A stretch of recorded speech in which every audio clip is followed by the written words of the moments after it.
السلام علیکم ورحمۃ اللہ وبرکاتہ۔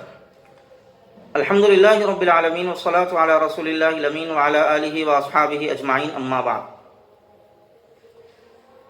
کئی لوگوں کے ذہن میں ایک سوال رہتا ہے کہ ذی الحجہ کا چاند نظر آنے کے بعد اپنے بال اور ناخن کاٹنا چاہیے یا نہیں۔ یہاں پر یہ بات ذہن میں رکھنے کی ضرورت ہے، یہ حکم ان لوگوں کے لیے ہیں جو قربانی کا ارادہ رکھتے ہوں۔